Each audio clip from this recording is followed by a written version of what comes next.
ceramics were invented to be a container, first of all, in the very long history, like in the beginning of the history.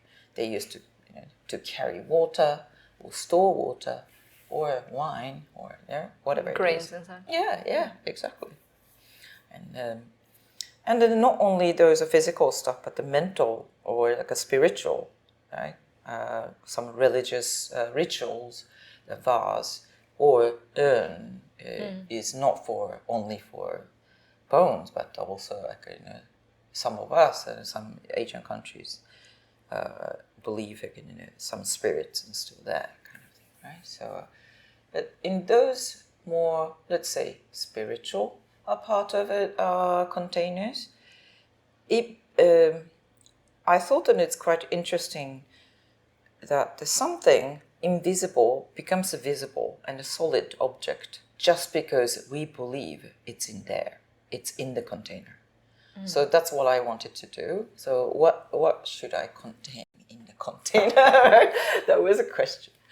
And then I always wanted to work on some my memories, because my mother and the grandmother, her mother, hasn't had dementia, so I always had have some sort of fear that my turn might be coming.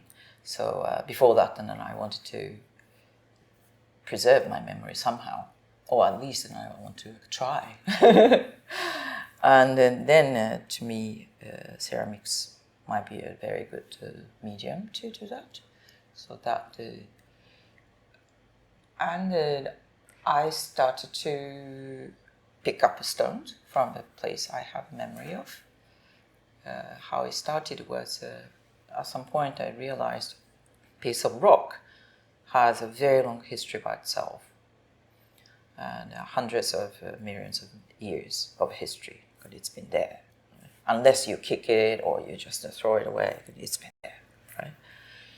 So, so my father has been gone.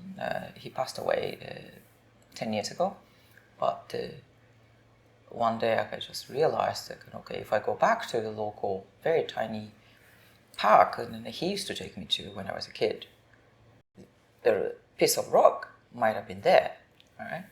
It's a kind of like a nice feeling. And then I really went there and I had to pick up the stone from the small river in the river. And then you were there. You were there. If I say so, you were there. No one knows. And then it said yes, I was, right? absolutely. Exactly. No one knows. Yeah. But for their lifespan, for me, for my my 20 years, 30 years, 40 years, it's just like 3 hours away or something. Right? So I thought that I really liked the thought. That's why I started to pick up stones of my memorial places, and then I actually started to dip in the different colors, and so the color becomes layers and layers and layers. It's porcelain based, and I mixed some different colorant. Then those colors of layers are representation of my story of the memory, right? Then because it is the layers of porcelain, it shrinks a lot while it's drying. So you mix the porcelain with glaze to make different color, or actually, because some are from oxides, but the glaze. When I use glaze, I make glaze, dry it, and bisque fire it, and smash it so that it becomes a little piece of rock. I can actually insert within the layers as well. So those things are not too, but then mostly it's a color stain, and sometimes a local sand together to give a little more texture.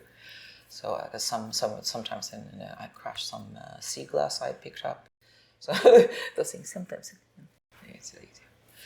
And then so drying and firing process, it start to crack, so that you see the layers, which is my story.